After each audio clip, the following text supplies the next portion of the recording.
Hey guys, it's me Pac and you're watching Bad Witch Books. Hey guys, it is time for my June wrap up. I am already surprised that we are here. We are at the halfway point of the year, so the next video will be the mid-year freakout tag. Very excited, one of my favorite videos to film. But it is not what we're talking about. We're talking about all the books I read in June. I was about to say July, but I'm like, no, we are in the middle of July, or the beginning of July. I have read 7 books, which StatsPocket will tell you everything about that.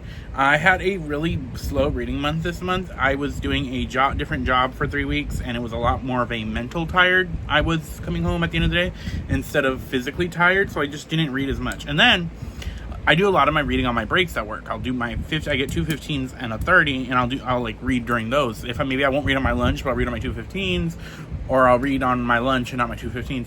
I just tend to do it that way. But at this other job I was doing, it was just 1 hour long break, and I was chatting up people, so that was my fault.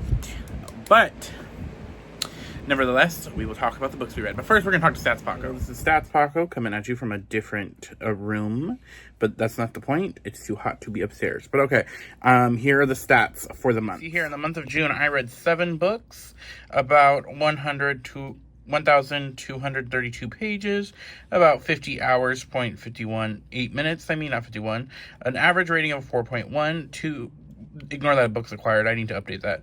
I had 1 reread. I started 2 series, and 2 of the books I read were the first. I could do better on that. If my computer wants to work with me. Okay, so we're looking at June right here. Audiobooks, I listened to 3 hours. 3 audiobooks. I didn't really read any ebooks. I had 2 physical books and 2 books for mixtures. All 7 of them were novels. 3 of them were adult, 4 of them were YA. And then rating wise, it goes from 1 3-point rating, 2 3.5, 1 4, 1 4.5, and 2 5 stars. For genres, we know 1 was a horror, and the rest were fantasy. All of them were fiction. All right, back to regular Paco. Thank you, StatsPocket, even though I know that he probably insulted me somewhere. But let's get on to it. We have 7 books to talk about. I own 6 of them, and then 1 of them was an audiobook, even though I did listen to audiobooks of most of these books. So the first book I have here is Brighter Than Scales, Swifter Than Flames. This is a novella, queer, Asian-inspired fantasy about a famous dragon hunter who is sent to a neighboring kingdom because of a dragon that's been reportedly in the area that's done a lot of damage. And so she goes there looking for the dragon, and she ends up having to talk to the ruler of this land, the queen, and sparks fly. It's a little queer. It's a little lovey. It's really cute. I wouldn't say cute, but it was really good, fast-paced novella. I enjoyed it. I thought it was fun, and I would highly recommend. I'm gonna give it 3 stars.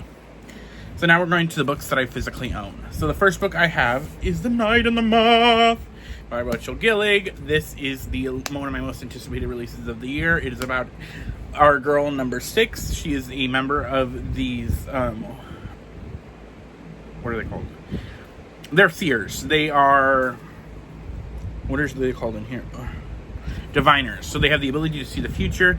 People come to them to see things, and then one day the newly appointed boy king comes to her, and he brings his whole retinue, and in his retinue is this shady knight, she thinks. And then right after some shit happens, each of the other diviners start going missing. No one else seems to care, so she goes on a hunt for them, and she ends up teaming with this shady knight and the boy king, and it's really good. Rachel Gillig does it again.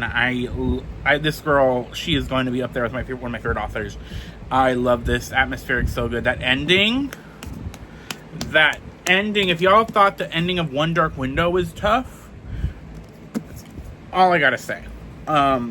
So good. I can't wait for the sequel. I need it now. I need everybody to read this as well, so I can be in pain with everybody else. That was 5 stars. The next book I read was The Thrashers by Julie Soto. This is her YA debut, I believe, and it is a thriller. It follows this group of popular high school kids in Sacramento, which I love, and one of the students I guess, like, offs themselves, and people start blaming this group, and our main character is in. And so the police are kind of starting to investigate them. Everybody is really judging them, and then shit happens. Mysterious shit starts happening when they start hanging out, and she's trying to get behind it, our main character, Jody. So really enjoyed this. The little, like, side romance I really enjoyed, and I'm very excited to see where this series goes, because I think we're getting a second book. I am enjoying Julie Soto. I'm, like, reading a book by her each month for the next couple months, for the next, like, 2 other months, so I'm excited to get to more of her writing. The next book I have right here is Legend of the White Snake by Sherry Lee. This was a retelling of the White Snake legend, and it follows a prince who is trying to find a cure from his mother, who is bitten by a white snake and is dying of poison. And then he goes to this place where he is told that he will find the cure, and he runs into this boy. Plot twist, the boy is a white snake spirit, and romance ensues. I thought this was a really cute, fun YA romantasy. Was it the best thing I ever read? No, but it was really fun. 3 stars. Thrasher was 4. And then I have my reread of Gods and Monsters by Shelby Mahurin. This is the final book in the Serpent and Dove trilogy. This follows Lou and Reed. Lou a witch, Reed a witch hunter, who are forced to get married, and shit happens. This is the wraps up their story in the trilogy. I am buddy reading this with Helen and Princess. Me and Helen have now finished this, and I love this series. It's one of my favorite trilogies of all time. Lou is one of my favorite MCs of all time. I love this. Enjoyed it so much. 5 stars. The magic, the world, the romance, kiss, kiss, kiss. I am so excited to get into more of to reread The Scarlet Veil, and then The Shadow Bride, finally read that. But 5 stars. Is this video going by fast? Yes. Am I trying to get out of this hot ass room because it is hot as hell and I can't have the AC on? Also, yes. The next book I read was Don't Let the Forest In by C.G. Drews. This was the book club that me, Princess Helen, Lynn, Jen, and Riley are in. I keep wanting to call them Riley because their username is Reality something. That's why I keep wanting to call them that. But anyway, we are in this book club, and this was Lynn's pick, so Don't Let the Forest In. And this is about a boy and his twin sister are, like, going to this boarding school, and then there's this boy named James at the boarding school, I believe, or Thomas. I think one of them is named James, the other one is named Thomas. And weird shit starts happening in the forest. It's like really weird lyrical writing. It's interesting, it's mysterious, and it took me a lot to care.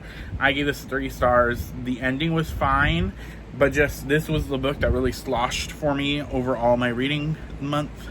Like everything else I got through deceptively quickly. This one, though, it just took forever for me to get to. It was enjoying it when I was reading, but just like picking it up was a challenge, if that makes sense. I didn't enjoy this as much, and the only reason I finished it was because Princess wasn't enjoying it, but she finished it because we were going to be reading it. So I was like, I can't DNF this because of Princess. So I finished it, and it was alright. Yeah, fun horror, like forest vibes. I just wasn't in the mood for it when I was reading it. That is 1, 2, 3, 4, 5. So it's 6 books I've talked about, and now it's time for the last one. I finally read Heavenly Bodies by Imani Ebru. This book follows our princess of Esteria. Her name is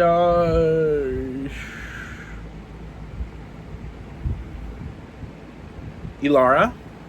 She is the princess of Esteria, which is like a kingdom of night magic. So each of the kingdoms are based on the zodiac here, and she is Pisces, which is what I love about it. And she has like dark magic. She is prophesized to either like kill a star or marry a star, something like that. And so the big god of war star shows up and like murders her family, and she flees, and she finds refuge in the kingdom of the sun, her bittersworn enemies, her people's bittersworn enemies. And she has to train there because the king is like, I'll shepherd you, but we're going to train you to take care of shit. And so she kind of gets trained by the Prince of the Sun Kingdom, and shit happens. I love this book. Princess read this earlier this year and was been raving about it nonstop, and I was like, okay, let me finally read it, because not only did I have the Fairy Loot edition, I wanted to like see what it's up. And oh yeah, I ate this up. I need the next book right now. So good. Love the magic. Love the romance. Elara is that bitch. I was like, yes, bitch, at the last part of this book. Oh, so good. I am so excited for the next book. Yes.